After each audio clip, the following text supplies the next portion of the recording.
Welcome to Autistic People Talking, a podcast where autistic people talk. Hello everyone, my name is Claire and this is my channel, Woodshed Theory. Here, I make content about what it is like to live as an adult on the autism spectrum and whatever else feels good to me. So if that sounds good to you, or if you're feeling particularly gracious today, and I hope that you are, please go ahead and click the subscribe button, ring the bell. I almost forgot to mention that I put out videos a few times a week, so click the like and the share. Welcome, one and all, to Autistic People Hello. Talking, a podcast where autistic people talk. Today, we have a very special guest. It's the one and only Irene from The Thought Spot on YouTube. Welcome, Irene. Hello, everyone. Hello, Claire. Thank you for coming on to the show today. No problem. I'm just excited to have you. You were requested by several people to come on to the podcast. People really appreciate your content and what you do. And I think they wanted to see if they could get to know you a little bit better. So we're happy to have you. So if you could, why don't you take a moment to share with us a little bit about yourself and what is your connection to the autism community? Wow. Um, well, I'm Irene. I noticed that I don't actually introduce myself in my videos, so some people don't even know what my name is. That's only something I just now realized. The only reason I Um, do, because people are always like, why do you sing? Why? It's just so that I could get myself into like the mode of it. Otherwise, I yeah. don't know what I would do. Yeah, I love that little singing thing. I wish I was that expressive, but let's see, some stuff about me. Hmm. I don't even know how to answer that question. Is there anything in specific that you think people would want to know about me that I could share? Well, I think something specific would just be to share what is your connection to the autism community and Mm, what do you do? yeah, okay. So I think the first time I started creating content was actually on TikTok. This was weirdly before I was diagnosed. So you could kind of, there's a little capsule there. You could kind of, if you go on my TikTok, see me talking a lot about social observations that I've had In in extreme detail. And I actually developed a good amount of following on there in a short amount of time. And I was also in my personal life during this time discovering neurodivergency in myself because when COVID hit and we had been in it for a while, there was no more structure. And so the ADHD became very apparent because I could not, for the life of me, have any structure. Um, just a lot of stuff. But I got diagnosed with ADHD, medicated for it. And for the first time in my life, when my ADHD was managed, the autistic traits really started to come out. And I didn't really notice it because maybe that's a part of autism is just this general sense of not being aware of your characteristics and what that means in the grand scheme of society. And like we don't really think to ourselves like, oh, stimming is not normal or this or that. yeah. But at the time I was living with my ex-partner and he would point out some stuff, not in a mean way, but just saying things like, oh, there's just certain things about you that I feel like I have never experienced in any of my partners before. He was a little older than me, so he's had multiple partners and things like that. Just being very particular. For example, if he made me coffee and brought it to me, a normal person would be able to just take it and drink it. But for me, I'd be like, that's not in the right cup. That's not the coffee cup. Like, can you please go pour it in the coffee cup? Just little things like that. And he would be like, that's not really something people do. And so at the same time, I was getting a lot of content on TikTok of people sharing their autistic experiences. Specifically, I think her name is Lena.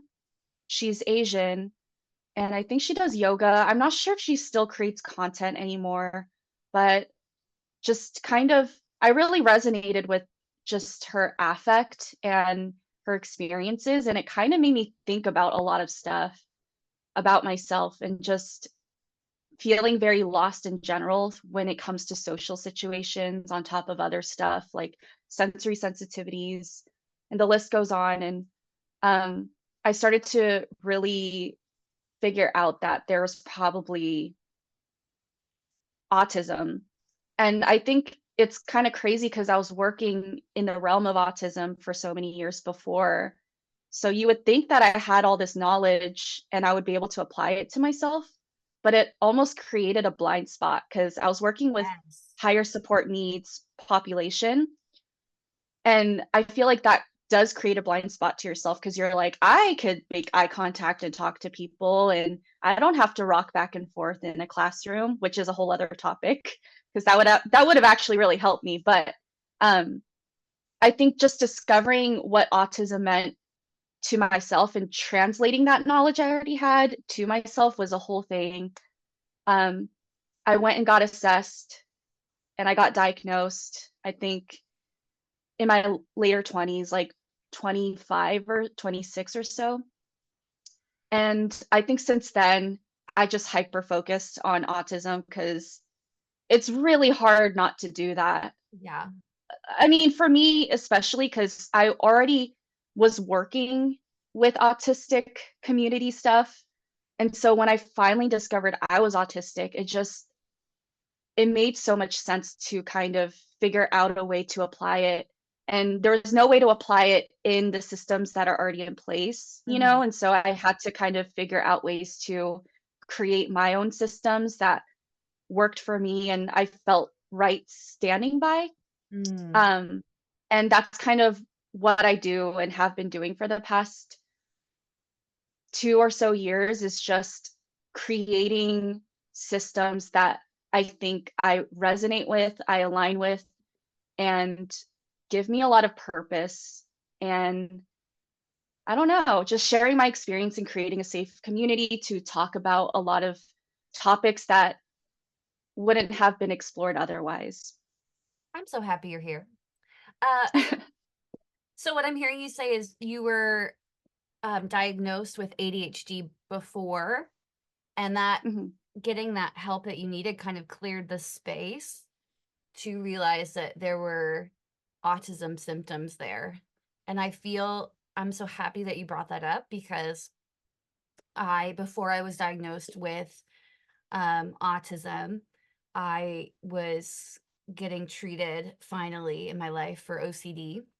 And mm, because I was um, able to, after a year or two of treatment and medication, um, mhm, able to really help with those symptoms and get to kind of a baseline.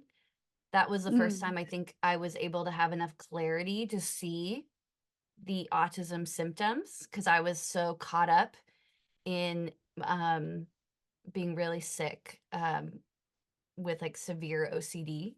So I really resonate, and I think a lot of people who are listening would resonate with that as well, um, because there are so many other comorbidities to autism. I think we spend a lot of time wrapped up in those before we even ever notice um, the autism symptoms. yeah, I don't think we realize just how much mental health or other comorbid disorders really does take precedence over the autism, which is, I think, why it's so important to have that ongoing conversation about comorbidities, mental health, and also intersectionality and how that all plays together. Because, you know, autism is like, it's a neurotype, right? And so it makes a lot of sense that just who you are and the circumstances you're born into impacts how your autism's able to be expressed or not expressed.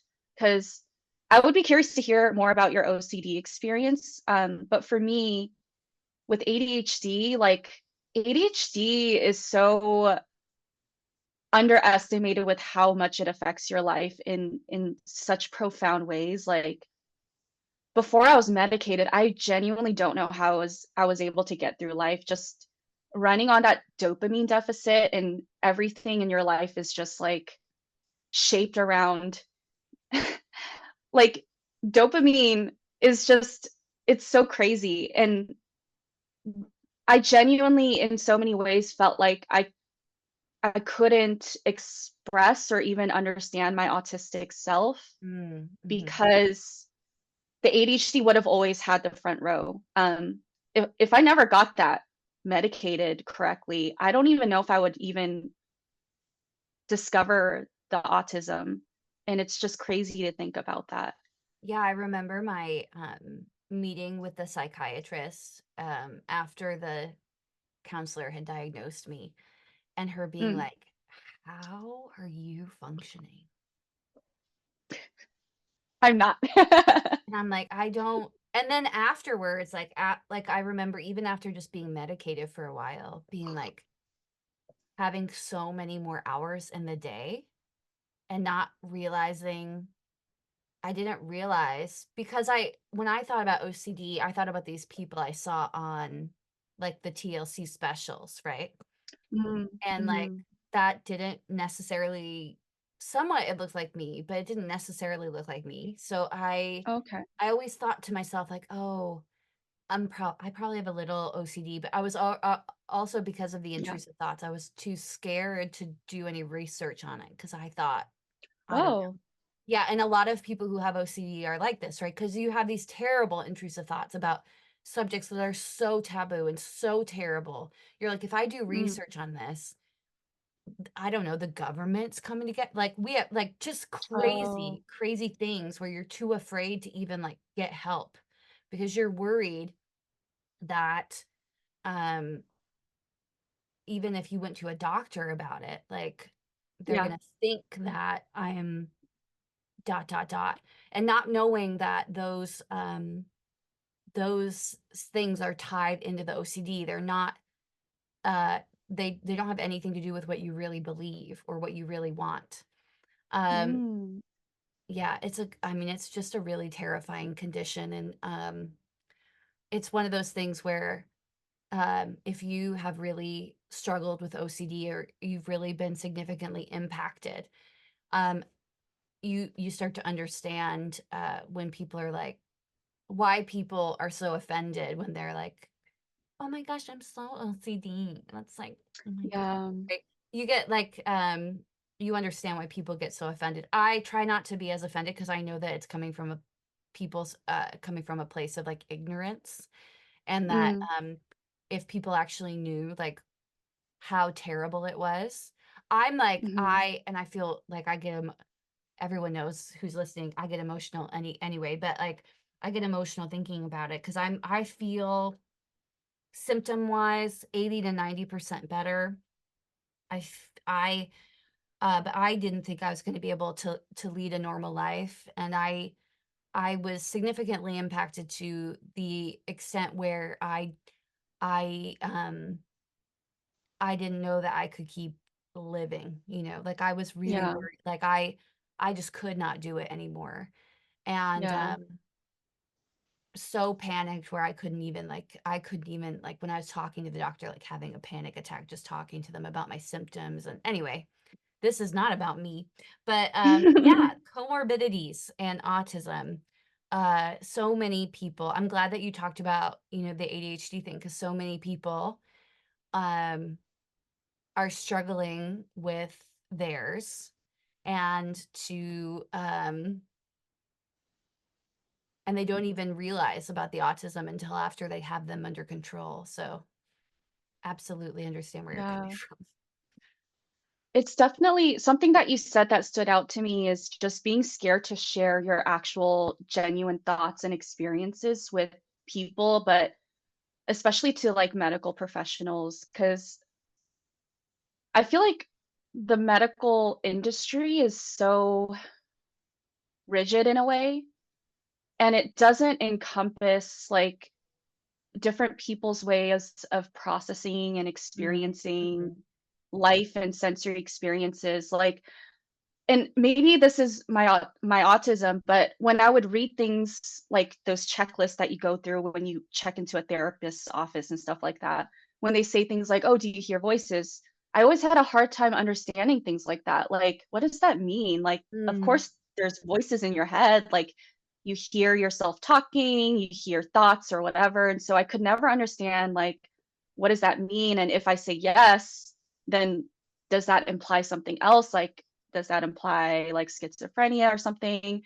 But then, like, doesn't everyone have voices? And it's just so hard to understand when you can genuinely share an experience, um, and what to think about that. Like, does that, mm. you know what I'm saying? Like, Yeah, for it's scary example, because if you're, especially like I feel, we're on, I feel that we live in a state that, like, thank God that I'm here, because I have lived other places and it never like my mental health or anything never came up. There's a different level of understanding depending on where you're living. mhm, And I'm so grateful that I am where I'm at, because mhm, I think that it saved my life. And there's a different understanding depending on where you're at in the country and where you're at in the world, um, where there's a different understanding from medical professionals, um, where when it has to do with mental health, and yeah, also with autism, 150%. yeah. I just say that because I always get this feeling, and I resonate with it as well, someone living with ADHD, but when I work with clients or even just talking to you, like, there's all different types of neurodiversity, right? Whether it's bipolar or OCD or autism and ADHD, there's always this apprehension to genuinely expressing what you go through and what that sounds or looks like, because there's this fear that you're going to be seen as crazy. Mm, Um, like, there's this need to almost overground yourself and to utilize like correct terminology because you want to show people like, despite my experiences, I am still sane and I still have valid things to say. And I'm not just like having psychosis or something like that, and there's apprehension to share parts of yourself because you don't know if people are going to understand it correctly. You know what I'm yeah. saying? Also, sharing it, like, I'm sure you can speak to this experience, sharing it publicly on the internet, because it's very Yeah. scary to So share, scary. because people have thoughts and opinions, which is fine. Um, but even if you use a term that is, and you use it differently than somebody else might use it, Yes. and Yes. people have thoughts and opinions, and they will let you know. And that's a very scary thing as well when you're trying to be vulnerable, Mm, and then mhm. and but also then there's like the weight of being accurate. It's a very scary thing. How do you cope with that? Because I struggle with that as well, even to this day, just constantly being misperceived and not in a good way. Mm, mhm. Uh, How do you cope with that? that's a great question. I've recently been speaking about this on my channel, like in porch coffees and stuff. The answer is I'm still working it out, and I don't know that I'm Yeah. ever gonna get there. Oh, I that's just so need, honest. yeah, I mean, I just need to continue to give myself grace and Mm, realize that I'm never gonna make everyone happy. yeah. I know that my intention Mhm. is to give people the correct information. And even if I do that, even if I like educate myself, um, that doesn't mean I'm always gonna get it right. Yeah. And I Yeah. I can I can be ready to like step up and say like when I make a mistake. Mhm. Um, and I'll do that. But sometimes uh when people are very specific with the language they use, and maybe they're saying I'm using it wrong, and I disagree, it's okay that we disagree. Yeah. You know, like, I'd love for everything to be black and white the way that it makes sense in my brain, and it's not going to be. And that's hard because I want to make everybody happy and I want to make sure that everyone feels heard and listened to. But we've put ourselves in a position where that living publicly and talking publicly, it's not going to happen. And Yeah. if I want to be open and honest about the way that I'm living and my experiences, it's not going to happen. And I'm going to Mm. use terms the wrong way or differently than other people, even if I've done my research. So the biggest thing for me is to just hear people out, um, especially in our community where there's a lot of people hurting and feeling like unheard. Um, yeah, sorry, I don't have a better answer. I don't have a solution. Yeah. My solution It's is it sucks, and I hope that it sucks. it's really hard too when terminology is still changing and being researched, especially when it comes to autism. Yes. Like, I don't know about okay, so I'd be curious to know about certain terminology that's been controversial in your community on your channel. But for me, something that I see consistently is a conversation about the word nonverbal. Mm, mhm. And that's something that I myself have experienced in terms of like working with higher support needs autistic individuals. Um, I believe I experience being nonverbal as well.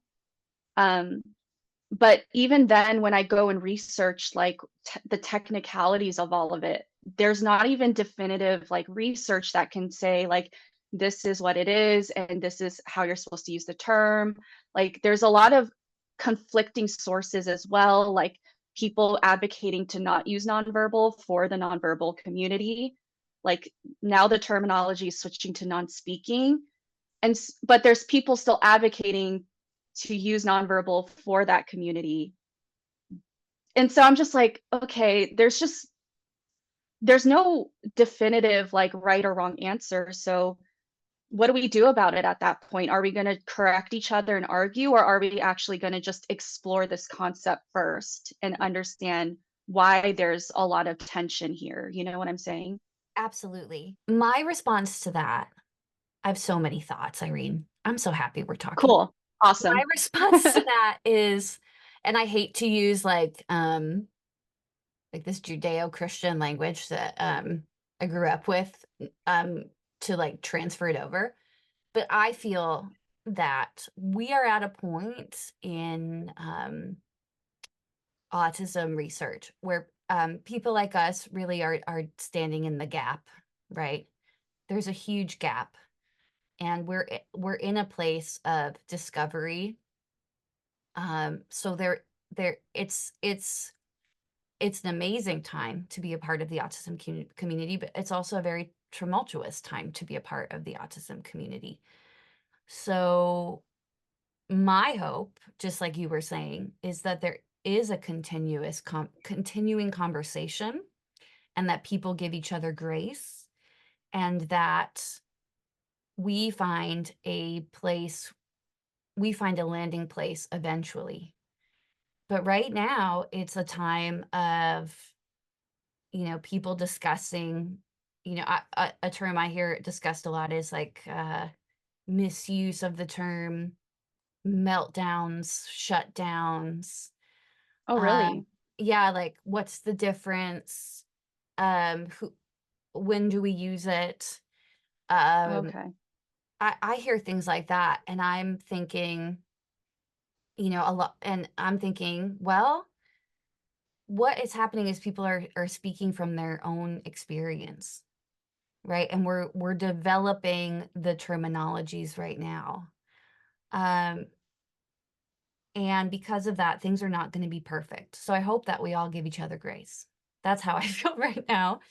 Um, because yeah, there isn't the research. Sometimes I'm thinking like, oh, I want to talk about this. I want to put out information about this. And of course, because of that, I want to get, look into the resources and where the research is at.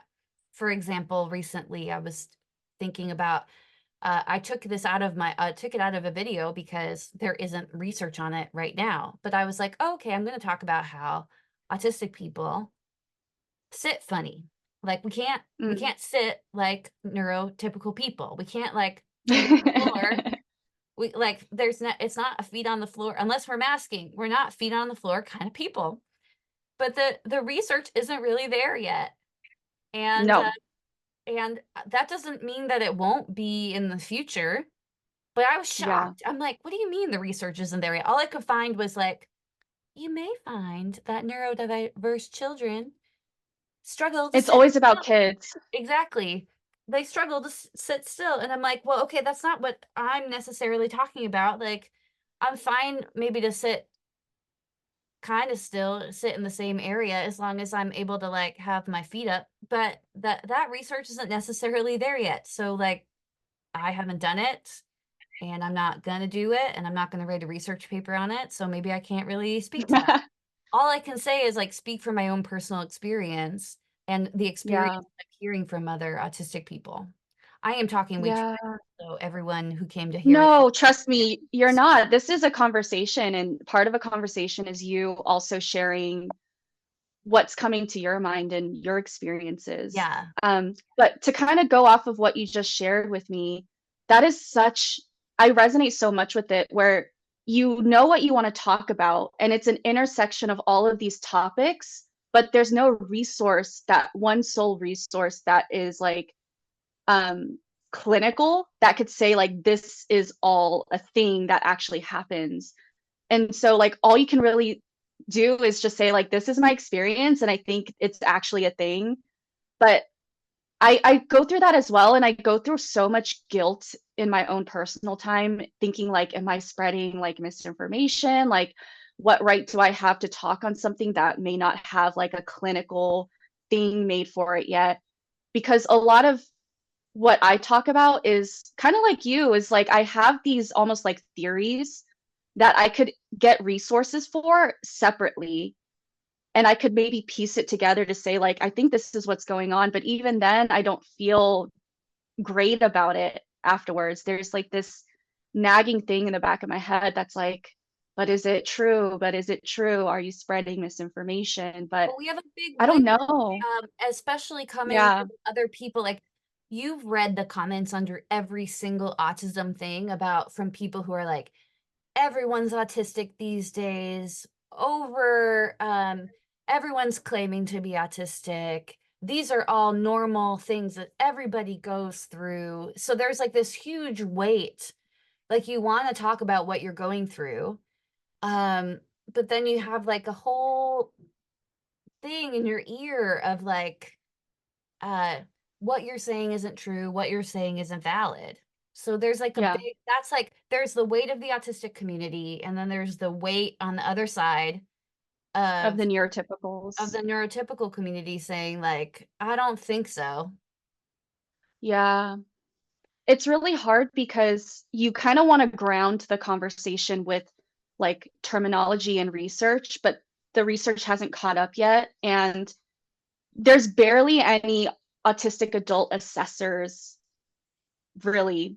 So, like, everything is geared towards children, and higher support needs children at that, you know? And so, I don't think we're going to be seeing research actually exhibit the things that people like us are talking about for, I don't know, a decade.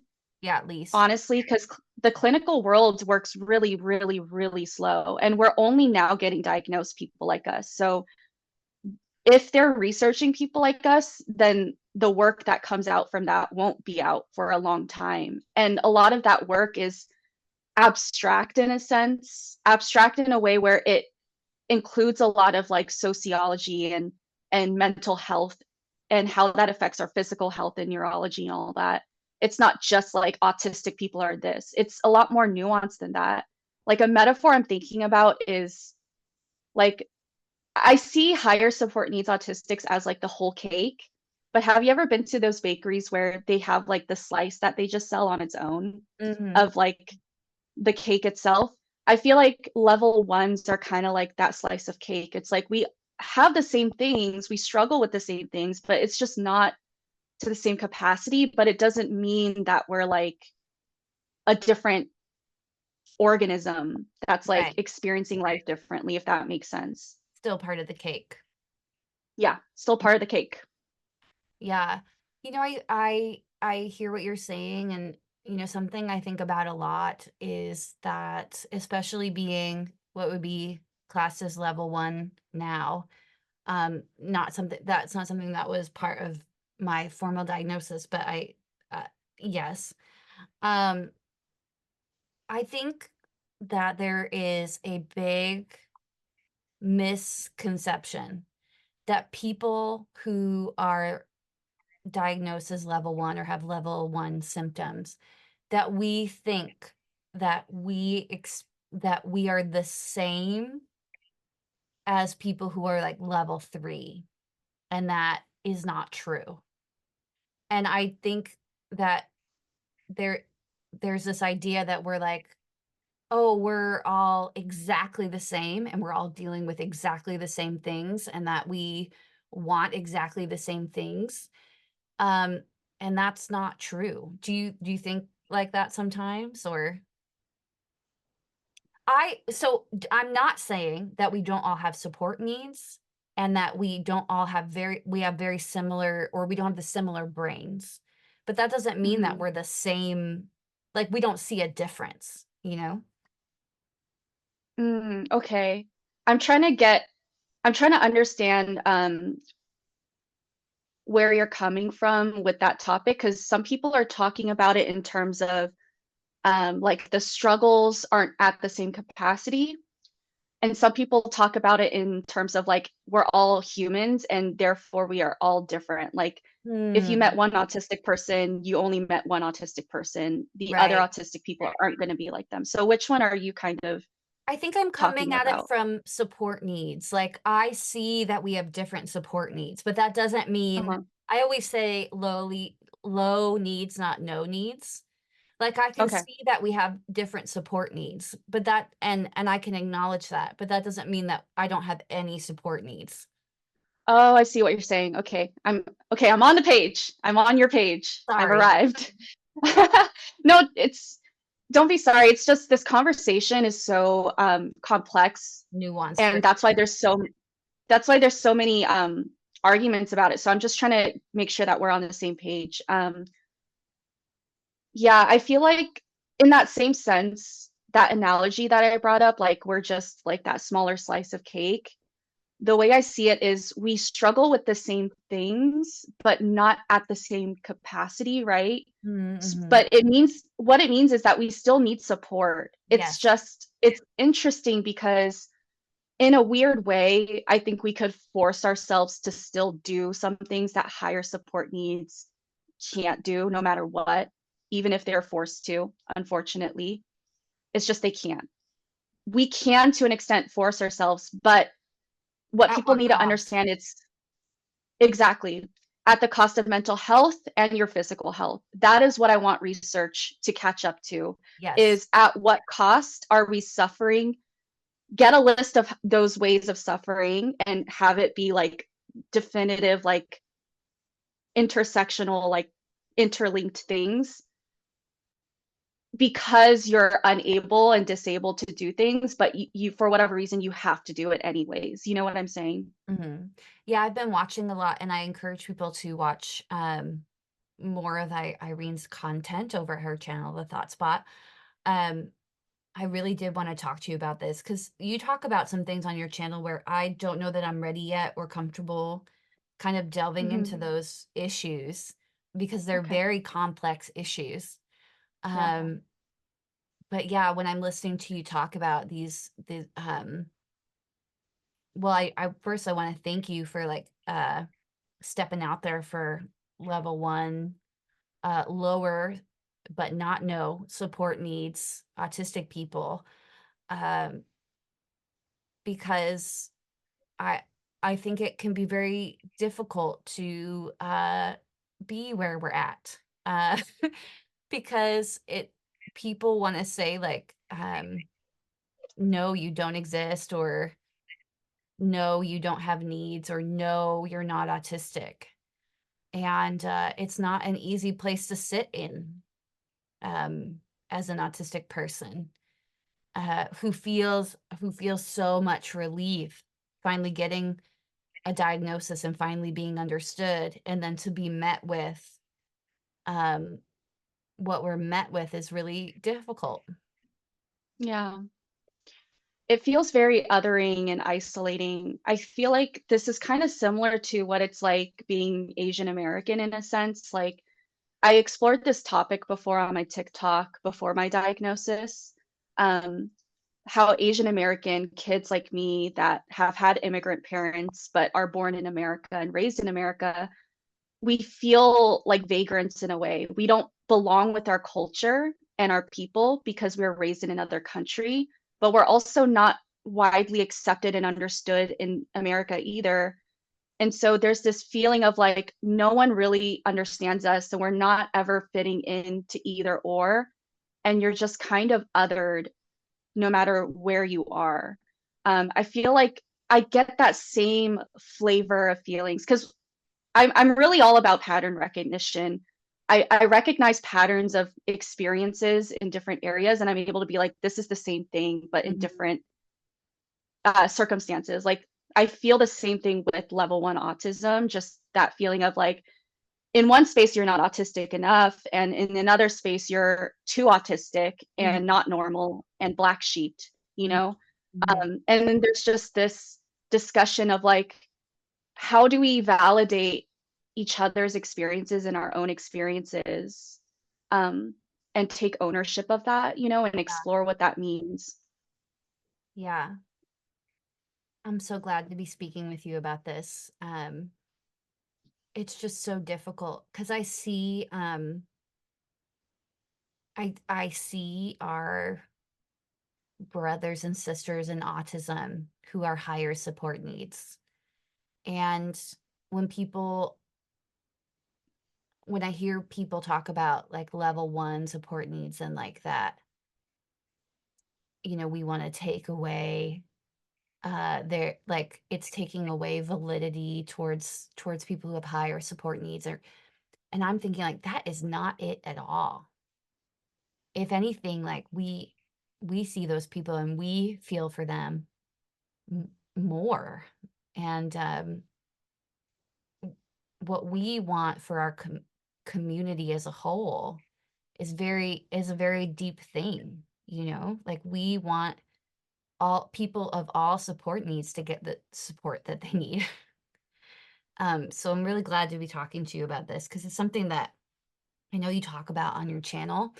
And when I hear you talk about it, I feel very validated and grateful that people, as I'm always saying, we have enough people in the world talking about autistic people and what they need. Autistic people need to stand up and talk about what they need. So, That's the interesting part of this time is finally autistic people get to talk about what we need. And before it was always non-autistic people advocating for us, which is not a bad thing. Like, of course it comes from a good place. I used to work in ABA, so I met a lot of like non-autistic people who obviously find themselves working in that job because they care to participate and give to that um community, right?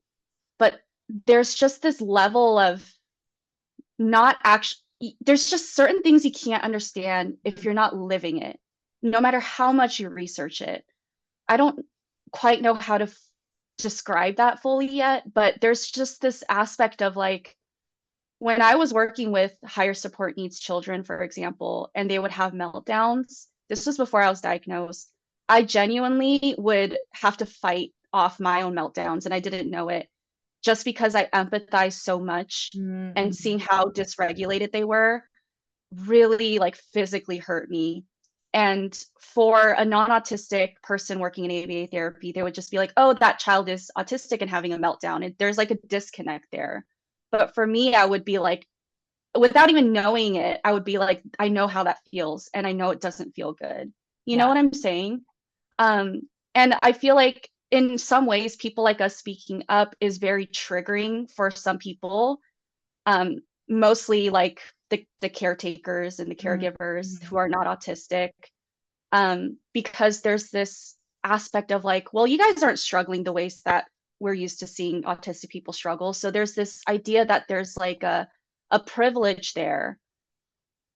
But at the same time, shouldn't you be happy that we're using that privilege to speak on the autistic experience and actually give some information for people to learn and understand on a level where we would never be able to understand if we just had non-autistic people doing the research and writing all the papers? Like, shouldn't we be happy that there's finally autistic people who can somewhat participate in research or um, have the language to talk about what we're going through? You Yeah. know what I'm saying? Like, we wouldn't understand what a meltdown was. We know what that they happen, right? But we wouldn't understand what is the mechanisms behind a meltdown until people like us are actually putting words to that experience. And I really do appreciate, I really do appreciate caretakers and the intention behind, um, what they say and do. Um, but I think about, I shouldn't use the word but. That's also, I think about, that I am an adult and these people didn't see me in my childhood or see us in our childhood. Um, Yeah.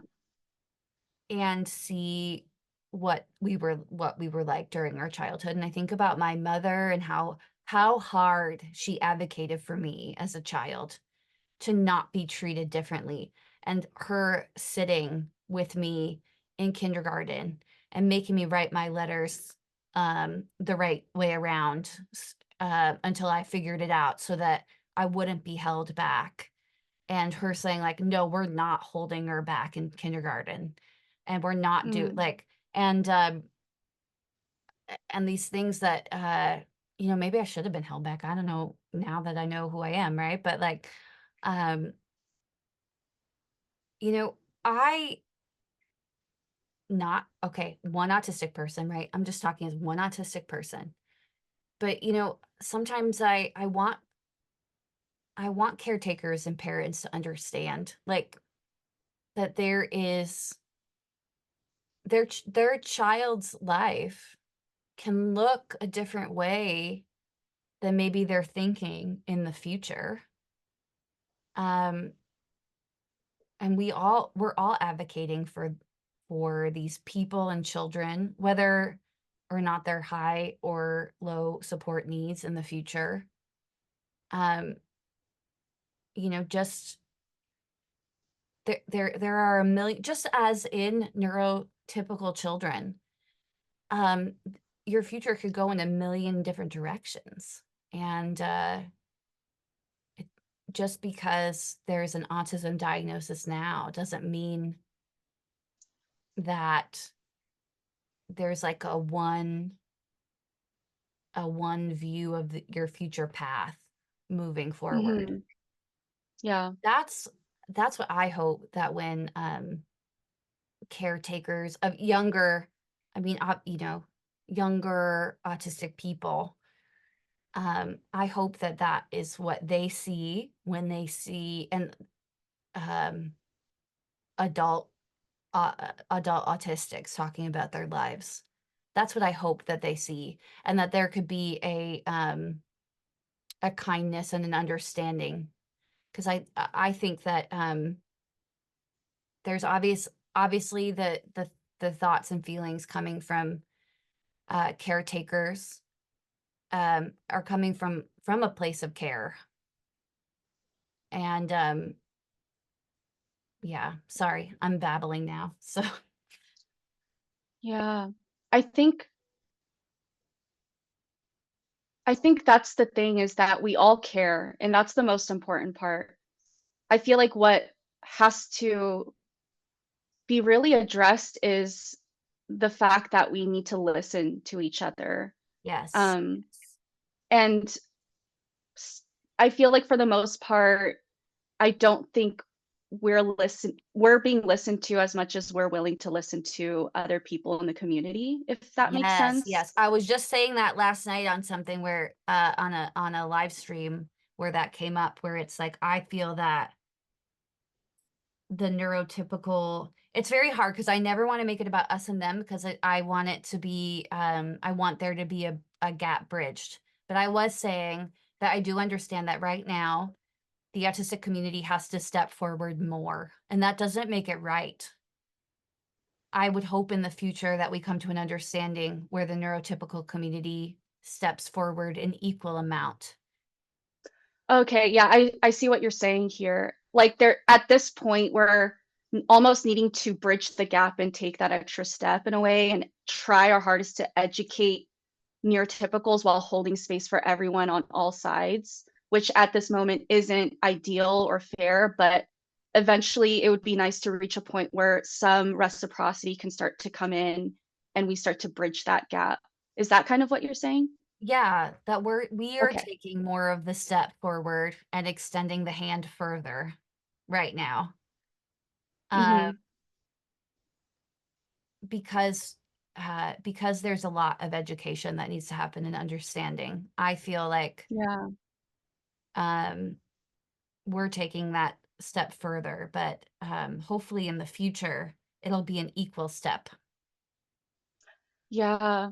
And I feel like when that day finally comes, more and more, what people will realize is that the things that we're speaking on is basically exploring the why behind autism and not seeing it as just symptom criteria or autistic characteristics, but actually exploring, okay, what does black and white thinking mean? What does rigidity actually mean? Why is it happening in autistic folks? Like, for example, when I was working with a non speaking autistic child with high support needs, the teacher that I was kind of working alongside she was non-autistic, right? So she would use a lot of like terminology, but not actually have like the understanding behind it, if that makes sense. So she would say things like, okay, so every morning he needs to run laps before he could sit down and do his homework. So make sure you do that. And then what she doesn't understand is the why behind why he needs to run those laps. Like, he needs to run those laps to physically regulate himself and to stim. And once that is accomplished, he could come down to the classroom, sit, and actually do the work. And, like, that's stuff that people like us are basically exploring, is speaking on the why behind autistic traits. You know what I'm saying? But the thing is, no matter what level you are experiencing the same traits. It's just playing out in different ways, which is why it's so helpful to understand the why, because then it's not just like all these random traits happening. It's just like oh, that makes a lot of sense because for you, that's your way of regulating. That's what your needs are to be able to do this thing, regardless of your level, regardless of where you come from, rather than being like, oh, what level are you?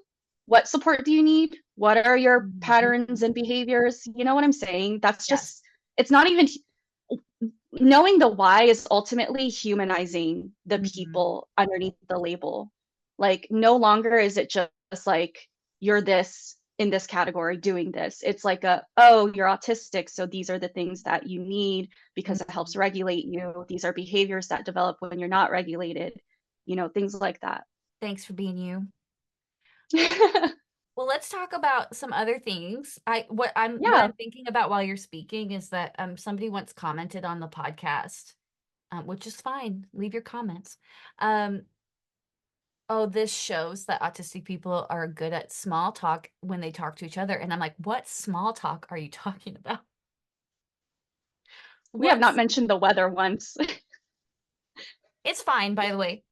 Uh, so I did want to ask you, why a YouTube channel? Like, why did you decide? You said that you started kind of on TikTok and that you were doing that while you were discovering your neurodivergence. Why start a YouTube channel?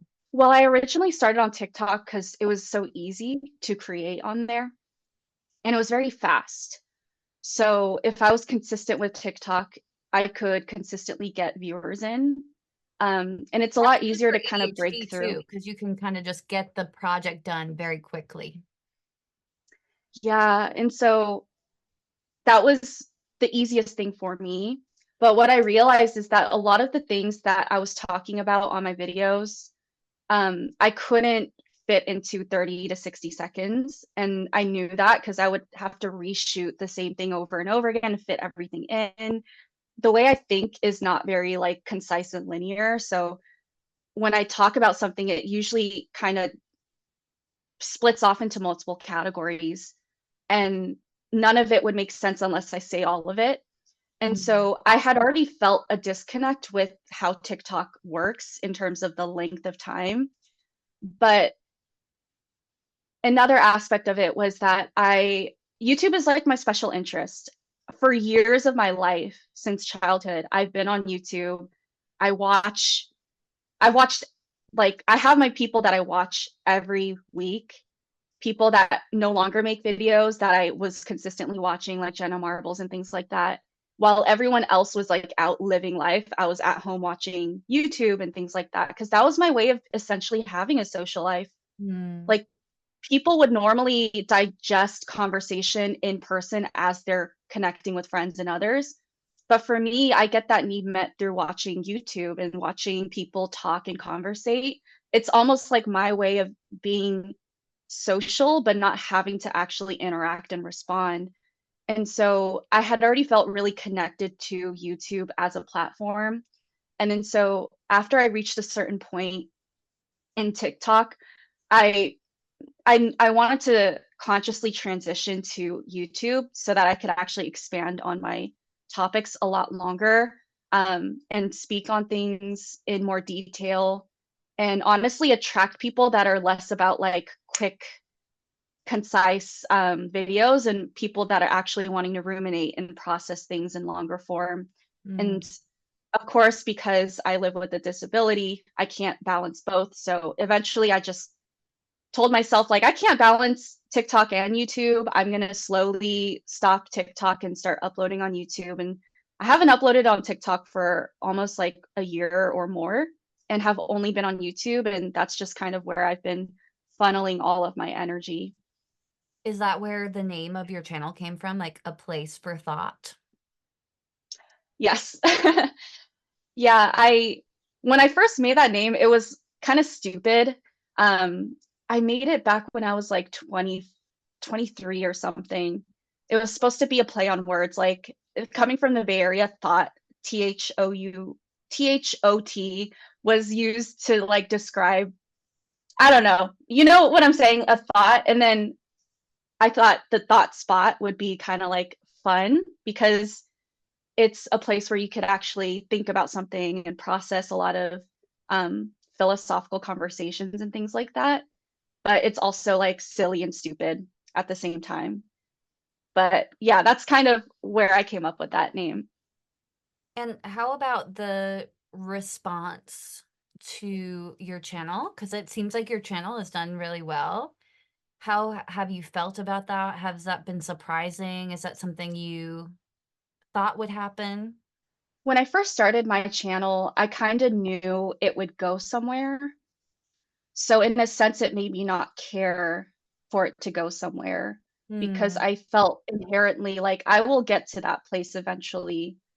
Because you know how it is when you first start your channel, there's all these benchmarks you have to reach to monetize and all that stuff. And for the longest time, you're not even making any money. It's a lot of work too on top of it. So you're basically just honestly like full on working with no paycheck for a year at least or so. And I kind of prepared myself for that. I think it's helpful because I am very methodical when it comes to planning things out. And so I knew that if I just I knew that if I stuck in there long enough, I would get to the point that I'm at today. But at the same time, I knew that for 2 years, I wouldn't be anywhere close to it. And I had to be willing to work the way that I am now with no pay. And so the question then was, do I care enough to do that? And my answer was yes. And so I just went forward with that, those simple factors. Um, and in a weird way, I'm not attached to like where my channel's at and how big it's grown. Um, because I never really cared about that outside of just reaching a certain point where I could make enough money to pay rent, honestly, is all Yeah. I really care about. Um, I will say there was a time where my channel kind of had a really big influx of people coming in, and I was coming out of like 2 years of basically just having like 300 views and no comments. Right. So when I started, yeah, when I started getting more people coming in, I felt very overwhelmed because I read every comment just because I'm very meticulous about it because I'm very specific about my community being a safe space. So Mm-hmm. even to this day, I read every comment and I make sure that I feel like the people there are safe people. Yeah. And so I still to this day will block people who I feel like aren't making people feel safe. Yeah. Um, but when the influx first came in and I had to read a lot of comments, you're taking in a lot of information and energy from other people. And so that was very overwhelming for me for a few months. And I actually experienced quite a lot of like mental health difficulties because of that. It was just a lot and a big change that just happened really quick, you know? And how have you dealt with that? Because I deal with that as well, and I'd love to hear from Mhm. you, like um what kind of mechanisms have you put into place to handle. I always say it's not just the bad energy. It's a lot of energy coming in from every direction, good and bad. So how have you put what mechanisms have you put in place to handle that?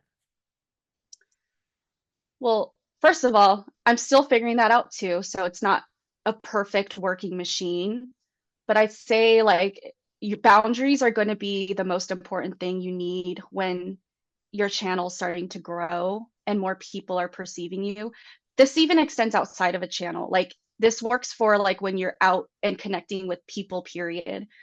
Boundaries are going to be so important in terms of understanding when someone is projecting something on you that is not even about you. It's more Mm, so about themselves, but the way that they're wording it and directing it towards you is like, this is your fault. This is a yeah. you problem. So, learning when to notice things like that.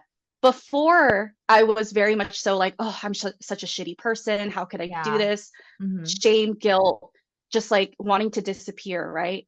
But you kind of have to, if you care enough about the work and you care about what you're doing and it's important to you, you kind of have to start to develop not necessarily a thick skin in terms of like, you can't penetrate me. I don't care about what you say.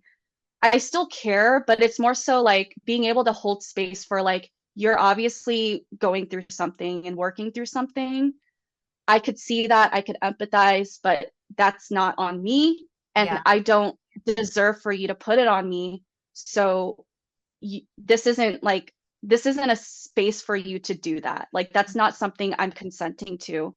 And what I feel like is important is for you to realize that this is your space ultimately. Right. You are allowed to take up that space. You are allowed to create boundaries around that space and protect it.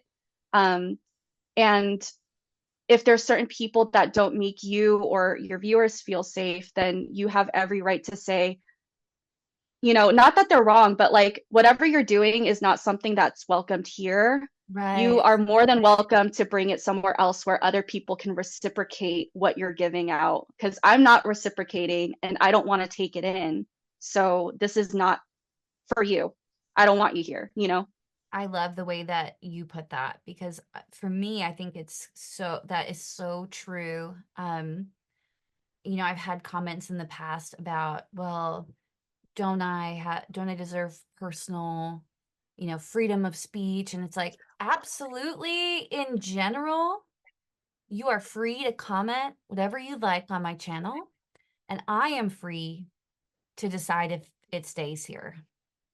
And uh I've said the same thing. Like, I want to curate a very safe place for the autism community to come here, feel heard and feel welcome. So if you want to come with constructive criticism, even if I don't agree with you, so that you can feel heard, that's fine. But if you want to bring things that are untrue or hate speech or just things that I don't feel are healthy for the community Yeah. to experience, I don't have to keep them here. Yeah.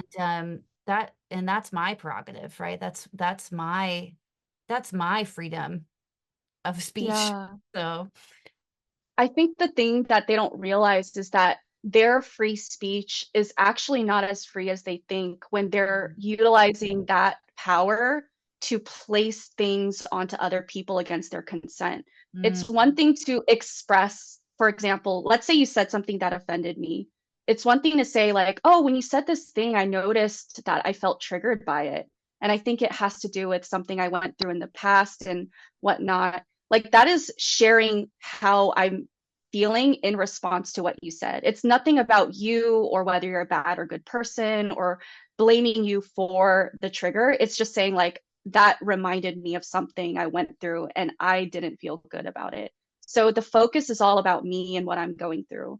What I feel like is almost violating is when someone is telling you what your intentions are and who you are as a person because of something they're internally going through, and instead of introspecting on that, they blame everything on you mm, and tell you who you are. That to me is taking away someone's agency. It's violating in a way. I don't think it's okay. Like, everyone is free to express what they go through and their opinions as long as they focus on themselves, which is all we can do is focus on ourselves. Um, and the minute people are there to attack others and blame others, it's taking other people's space away from themselves. But yeah, I think one thing that I keep in mind in general when dealing with that is when people are approaching life in that way, where they're constantly not only projecting their internal struggles onto you and making it your fault, I feel like people who actually care to empathize and see them for what they're going through naturally respond in a way where they're like, oh, okay, then I don't have a space here. Like, this is all you. mm, And that's what I don't want. Intention is so important. I want people who are open, who are there to process and learn and evolve and grow, to have that space, which is my channel, to actually express what they're going through, even express what it means to disagree with each other or explore a very nuanced topic without this fear of, like, but what if someone says this, or what if someone makes me feel bad about this? Like, there's going to be so many spaces out there for people to argue and dispute and be mad at each other. But I feel like it's important for me to have a space where we can actually not do that. Like, we could actually be at peace. And it doesn't mean that we act like everything's okay. It just means that we can explore that fully and not have our triggers be fighting each other the whole time? yeah, I think you're so cool, Irene. So, um, what about, let's kind of shift gears a little bit. I'm sure that Okay. the listeners would like to know a little bit more about you because I think that you talk about so many heavy topics on your channel, and we've talked about that kind of your special interest has been YouTube, talking about autism. Any other special interests that you have that maybe people might be surprised about? Hmm. It's okay if you say no. No pressure, but like, are you into certain kind of movies or anything like that? Music? I feel like I really love watching movies and TV shows, and I get really hyper focused on the ones that I like. And it's not enough for me to just watch it over and over. I have to research, like, what went through the film, the director's mind when they were creating it. What Yeah. did the actors do to prepare for it? I have to literally do all that research. just because. And then after doing the research, I have to go back and watch the movie knowing that, because then I have more knowledge of like, oh, the actor did all of this for that scene. Um, I even watched like behind the scenes in terms of like making special effects makeup for certain things. So yeah, I would say like stuff like that is my special interest. Yeah, I totally see where you're coming from, and I think that that is such not that you can also have this way of thinking and not be autistic, but as far as autism goes, it's like we want to know every single last detail. And that's why if you want to know something and you don't have access to somebody who has their PhD, well, you just find somebody who's autistic who has a special interest because you will get that level of research. I remember like I really struggled in uh graduate school because they want you to write um they want you to write and then give your thoughts and opinions and like have thoughts. But I really struggled with that because I remember getting a comment on a paper of like very well researched, but you didn't really make any conclusions. And I'm like, Oh, I make conclusions? Like I'm just here giving you the research. I just didn't feel like I feel like I can never know enough to like give my own conclusions on things. Like to me, that sounds mm, like so very strange to like give my own conclusions. Like, here are my ideas, where I'm like, just here's the research, you know? Obviously you could see what the conclusions are. But as like an autistic person, like I want to know if I'm interested in something, I want to know the ins, the outs, exactly what you were saying, like what was going through the mind of the person, how were they feeling that day? Why did they decide this? Like I'm very much into that as well. But I just want to know like even when I was like getting deeper and deeper into like the research things of my at the time's special interest, which was like ancient languages and stuff like that. I'm like, I want to know like why I wanted to know like what all the way back, like why did they use this specific word and what is the history behind that word and how did it evolve over time within that culture? Like I just couldn't like I wanted to know all the way back. yeah, Um, I remember too like then you'd be in like like pattern recognition is a big thing for me as well. So it's like um seeing those patterns in other cultures and then like wanting to like cross reference them and that oh man, that's what gets yeah. me excited. I had this conversation with my partner the other day because he'll just tell me a story about what happened in that day. Like he was talking to a doctor about this thing. He works in the hospital. And then normal people would just like hear the story and like either move on from it or expand on it. But for me, I'm just like, well, why did the doctor do that? And he's like, what do you mean? And I'm like, you told me that he did this. Why? Why would someone do that? And then I feel like since he's not autistic, it's hard for him to understand why it matters. You know what I'm saying? But I don't think people understand that for autistic people, everything and every information matters because that determines how you can process the thing itself. Otherwise, if you don't have that information, you can't fully process it, you know? And that That's kind why of goes small talk is into, very difficult because we want to know oh, all of yeah, the like it's either no details, like don't tell me, or give me the encyclopedia. Like I want to know every single detail. Like that's why when I think when people are telling us stories and we're like, well, what were they wearing? And be like, why does that matter? I'm like, well, it does matter because it tells me how comfortable the person was when they were talking. Or like, I want to know all of those details, and it's very difficult um when people are like to me that's why talk is difficult because I need to know. Like I want to know all of it.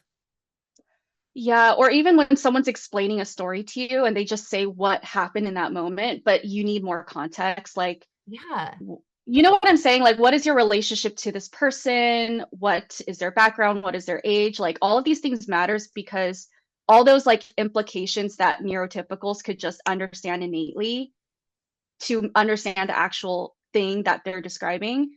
we can't understand what's going on until we know everything surrounding the experience itself. And it's like, oh, okay, now I understand what that exchange was about. But I That think makes a lot of since sense. diagnosis, I have been able to let it go a bit more because I understand that about myself. Yeah. So, like, if people are just telling me a story, I'm just able to be like, you know what?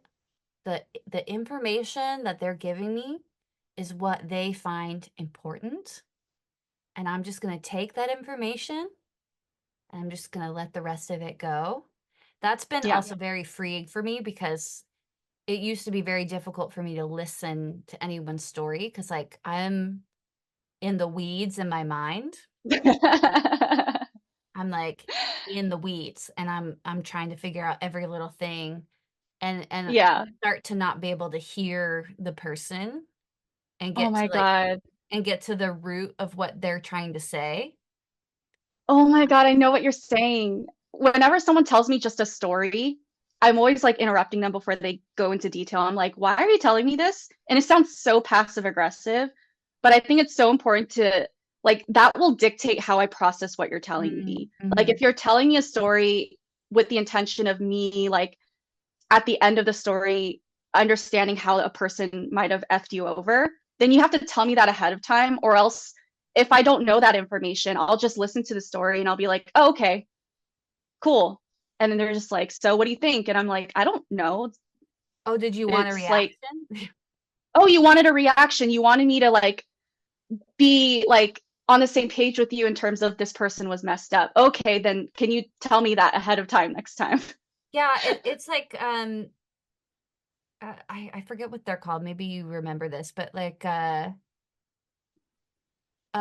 is it, like, emotion signaling when, like, you type out how you're feeling like, how you're feeling before something online now? It's, like, anger. Like, if a friend could come to me and just be like, we're angry about this. Here, I'm Yeah, gonna tell you. That would be very yeah. helpful. That would be very helpful because sometimes they're like, "I'm not asking you to see their perspective." And I'm like, "Oh, okay." Oh my God, I know what you're saying. Like when people, especially close people, they come to me to vent about someone, I don't know they're venting. So I'll come at it from a very neutral, unbiased point of view. And at the end of it, I'll be like, well, it seems like they're really struggling. And then they're like, no, they were messed up. They're a bad person. I'm like, oh, I guess you wanted me to just like resonate with you and like Yeah, make you feel valid. Yeah. yeah. Well, I think I've learned a lot since my diagnosis of, um, especially I don't know about you, but, like, before my diagnosis, I really had 0 idea that I was neurodiverse. Like, I did not know that I was communicating differently than the people around me. So, like, for me, it was, like, a huge eye opener, um, and I feel like every day I'm learning, something new. I've been very open to that too because, like, autistic people want to connect with people. It's not like we don't want to connect. So, like, I feel like I'm constantly learning about how to speak neurotypicalese better and, like, what neurotypical people might want from me, and that helps me to be closer them to feel closer to me and me to Yeah. feel closer to them. But it's very, it's like an ongoing process of learning, like, what do people want from me when it comes to, like, relationships and friendships. Um, Yeah. and it feels good, like, with getting in control of OCD and getting my diagnosis, it feels good to be able to, like, really hear people for the first time. Because I felt like in the past, like, I wasn't able to listen. Even when being told how to listen, like, just don't think about anything until while they're talking, wait until they're finished, have a thought, and then respond. And I'm like, I can't. I can't do that. And now it feels better to be able I can't I don't I'm not perfect, but at least I'm able to like hear somebody out and process what they say, um and be interested in that, because I think also like there was no interest in my part to finish hearing what people were saying. Sorry. That's a really big part is I don't think people understand that listening isn't just listening. Like it's actually a lot more complicated than that and is something that an autistic person needs the other person to clarify. Like what do you want me, how do you want me to process this information is basically, I feel like something that we all struggle, a lot of us struggle with, not all of us. Um, like, do you want me to listen to you and validate you, or do you want me to actually give you my thoughts and opinions? And if so, then you have to be ready for me to possibly not fully agree with you and to also see the other side of things. If you're not ready for that, then it sounds like you do want to just vent to me and for me to listen with the intention of validating how crappy your experience was. Um, you know what I'm saying? Because there's Yeah. times where people will vent to me and I'll be like giving a pretty like neutral point of view and they take it as me not being on their side. And so I need them to Yes. clarify, I need you to be on my side on this one. That's what I need from you. So listen with that intention. And the way we process things with that knowledge is going to be completely different, you know? I would struggle as well to like because I was processing so many different things at once, I would stop hearing what a person was saying, Oh, I see what you're saying. and then I would need to interrupt immediately Yeah. um to give my feedback immediately. And Hmm. that would obviously that doesn't that's like a super rude thing to do when somebody's like trying to share their thoughts and feelings. And and the thing was, it's not that I didn't um care or that I wanted to show them that I don't care about what you're saying. And I can completely see and understand how that's not like healthy thing to do in relationships and friendships. Like it doesn't show that you care to like be interrupting people. But it's not done on purpose. It's like done because we're processing at a different speed, and then also like I've stopped listening because Yeah. I'm thinking about what you said, and I'm like in my own mind in a totally different like conversation with myself over here. So when a lot of times people will ask like why is it important to get diagnosed when you're older?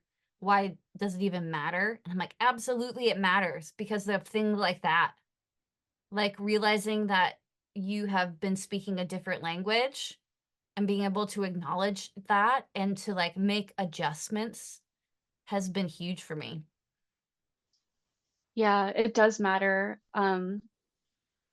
And that's why it's so important to also just be on the same page every time before you get into something with someone else, because otherwise you could spend a whole span of time having a dispute or misunderstanding each other just because you started off on the wrong foot, you know? Yeah. Um, like you interrupting them the whole time they could be like holding resentment because they're like, you're so rude, blah, blah, blah, you don't care. When in reality, if you guys established in the beginning, if I'm interrupting you, that means I'm engaged, I care, and I'm asking questions and I'm actually like processing what you're saying. So Yeah. if you get that, oh, you know, understood right off the bat, they could throughout the conversation instead be like, every time you're interrupting them, they'll know, oh, they're actually listening and they care about me. That's such a And that will transform the whole interaction, you know? Yeah, if I'm not interrupting you, I'm probably not listening. But I feel differently about that now, because now I'm like, it feels so good to be able to sit and listen to somebody and be like, and realize like I don't know what they're gonna say. I think in the past, pre-diagnosis, I would just assume like someone would start a sentence and then I'm like, okay, this is what they're gonna say. And because I already know what they're gonna say, I can already like give them my response. Uh, but surprise, surprise, surprise, surprise. Oh I my God, I was playing in my head too. surprise, surprise. Surprise, surprise. I don't know what people are gonna say. And like sometimes they do surprise me. So it's okay to like hear somebody completely out and get all of the information first. I don't know. There's just so many things about being diagnosed where people are like, what's the point? If you're not a kid and you've already gotten this far in life, you're fine. There's a lot of points. So many points, which we can't get into today. Um, Yeah. but there's so many reasons to get even even a self-diagnosis as an adult. Um, it does matter. There are so many things that are different because you know. And even, I hear a lot of people who are like, well, I'm older and I resonate with everything you're saying, but I don't need the label. And I'm like, okay, fine. But um, you might not need the label, but maybe now that you know these things, it can help you. Mm, I think it comes from, I think what matters is what are you going to do about it, yeah, is the thing. When people say, I don't need the label, my question would be like, okay, you don't need the diagnosis, but is that because you don't want to do anything about it? Or is that because you're going to do something about it regardless of there being a diagnosis or not? right. Because people are coming from the place where they're just like, I got this far as I was and I'm just going to keep going, I feel bad because it's like I know you're struggling and you're going Yes. to Yeah. continue to struggle. It's that simple. The way I see it is like when a doctor goes in and performs a surgery on someone, they ideally need all the information about the patient, their weight, their age, their previous surgeries, their previous medical health conditions, and that helps determine how they want to perform the surgery on you, what medications to give you, how to monitor you in recovery, things like that, possible issues that may come up during surgery. Without the diagnosis or knowledge, you're kind of just going into that blind, and maybe you could be fine coming out on the other end of that surgery, but there's probably going to be a lot more complications there because you're not considering all of the factors, you know? Great Um, points. yeah. Points. Well, I think we may have run out of time. We Hmm. could talk all afternoon, I think. We're both feeling that. I really want to thank you for coming on to Autistic People Talking. And I wanted to give you an opportunity. Is there anything any message that you'd like to give to our audience, or anything coming up on your channel or in your business that we should know about? Now would be the time to talk about that.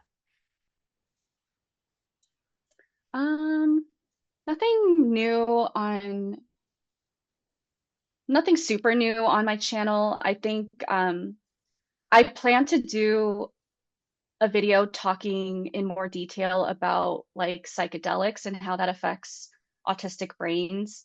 Oh, I'm I'm not going to very be speaking interested. on it.